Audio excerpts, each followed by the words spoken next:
Hello guys, কেমন আছো সবাই? তোমাদেরকে নতুন ব্লগে নতুন সকালে অনেক অনেক স্বাগত।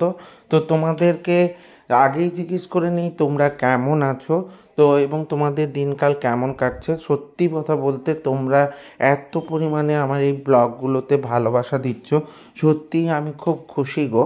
তো তোমরা এইভাবেই আমার সাথে থেকো, সঙ্গে থেকো, জুড়ে থেকো। আজকে কিন্তু আমাদের এখানে মানে এই পূর্ব মেদিনীপুর জেলার ময়না থানার অন্তর্গত বলাইপন্ডা যে জায়গাটা, এখানে কিন্তু একটা নতুন ধরনের বা নতুন একটা কনসেপ্টের ভিডিও আমি দেখাচ্ছি। নরিদাস বাবা, তো নরিদাস বলতে একজন ব্রহ্মচারী বাবা ছিলেন। তিনি কিন্তু এই তার আবির্ভাব তিথি 300 বছর আগে তিনি কিন্তু আবির্ভাব করেছিলেন। সেই তিথি উদযাপন করতে কত মানুষের কত সমারোহ দেখো। তো উনি গুরুদেব ছিলেন, তো উনি ভগবান রূপে কিন্তু এখানে পুজো হয়ে আসছেন। তো ওনাকে অনেক মানুষ প্রচুর পরিমাণে শ্রদ্ধা করে, ভক্তি করে। তো ওনার শিষ্য কিন্তু আমরা নয়, কিন্তু ওনাকে যে মেলা হয় বা যে অনুষ্ঠানগুলো হয় তাতে কিন্তু আমরা যাইও। আর বিশেষ করে ওখানে দুটো মন্দির আছে, ওনার দুই ছেলে দুটো মন্দির করেছে, তো খুবই সুন্দর মন্দিরগুলো। তো আমি কিন্তু মন্দিরটা এই মুহূর্তে দেখাচ্ছি না, তোমাদেরকে দেখাচ্ছি যে ব্লগটাতে যে কত সুন্দর দেখো, কত সুন্দরভাবে ওরা পালন করছে।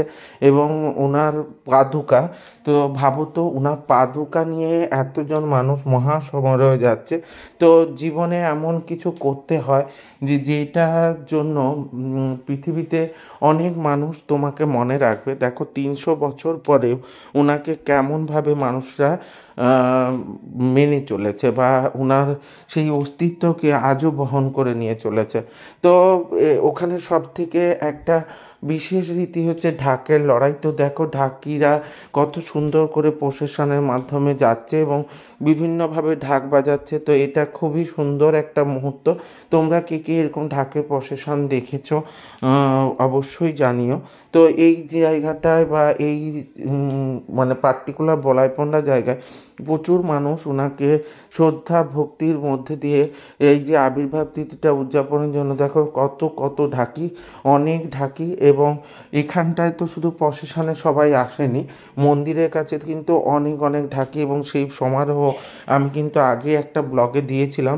তোমরা যদি দেখতে চাও তাহলে একটু আমার আগের ব্লগগুলো দেখবে, খুঁজে পেয়ে যাবে। তো একটু খুঁজতে হবে একটু কিছুদিন আগে, কারণ এই অক্ষয় তৃতীয়ার টাইমে এর এমনি অনুষ্ঠান হয়। তো অক্ষয় তৃতীয়ার দিন এই অনুষ্ঠান হয়। দেখো আরেকটা ঢাকির প্রসেশন চলে আসছে। তো সেই ঢাকিরা পেছনে, এটা দেখো সবুজ রঙের ড্রেস পরেছে একই রকম। এরপরে যারা আসছে তারা কিন্তু ব্লু কালারের ড্রেস পরেছে। পুরো পুরো ঢাকির দল দেখো কত সুন্দর করে ওরা বিভিন্নভাবে ঢাকের প্রসেশন নিয়ে যাচ্ছে। এটা কিন্তু দেখার মতো হয় আর খুব সুন্দর। তো তোমাদের কেমন লাগছে? তার সঙ্গে দেখো বিভিন্ন যারা ঢাকের যারা নাচ করে তারাও নাচছে, সঙ্গে কিন্তু মানুষজনও নাচছে। তার মধ্যে আমার একটু ব্যাঘাত ঘটেছিল, সে এই বাঁশের গাড়িটা চলে এসেছিলো এবং দেখো কত টোটো গাড়ি সব কিছু কিন্তু পরপর প্রসেশনে একটু বাধা সৃষ্টি করে দিয়েছিল। তারপর দেখো এরা কিন্তু বাঁশি বাদকরা তারা কিন্তু পড়েছিল তোমার গোলাপি কালারের ড্রেস। তারপরে আর একটা প্রসেশনে কিন্তু তারা পরে নিয়েছিল হলুদ কালারের ড্রেস। তারপর দেখো গ্রামের মহিলারাও নিচে নিচে যাচ্ছে। এরপরে এইরকমভাবে ঢাকির বিভিন্ন কালার। তারপর দেখো কীর্তনিয়াও ছিল এবং পরবর্তীকালে দেখো ওই যে সিংহাসনে করে বসিয়ে নিয়ে আসছে ওটাতে কিন্তু ওনার পাদুকা আছে। তো এই যে একটা কনসেপ্ট তোমাদের কেমন লাগলো বলো? তো এত মানুষের বিশ্বাস, ভরসা, ভক্তি সত্যি দেখলে আমি আপ্লুত হই। সত্যি খুব সুন্দর, আমার তো খুব ভালো লাগে। তোমাদের কেমন লেগেছে তোমরা অবশ্যই কমেন্ট সেকশানে জানিও। আর আমার এই এত এত ব্লগগুলো তোমাদের কেমন লাগছে অবশ্যই কমেন্টের মাধ্যমে আমি জানতে চাইবো। তো যদি আমার এই ব্লগগুলো ভালো লাগে তাহলে অবশ্যই লাইক কমেন্ট শেয়ার করে দিও। আর ইউটিউব থেকে যারা দেখবে তারা সাবস্ক্রাইব করে দিও এবং সাথের বেল আইকনটা ক্লিক করে দিতে ভুলে যেও না কিন্তু।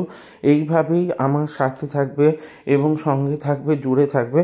কমেন্ট যেটা করবে অবশ্যই আমি সেটা শিরোধার্য করে তাতে আরও নতুন ধরনের ব্লগ আনার স্পিরিট পাবো অবশ্যই তোমরা কমেন্টের মাধ্যমে জানিও। দেখো, গাড়ির একটু প্রতিবন্ধকতা থাকলেও আমি কিন্তু ভিডিওটা নিতে ছাড়িনি। তো অবশ্যই দেখা হচ্ছে নতুন ব্লগে নতুন সকালে, ততক্ষণে টাটা।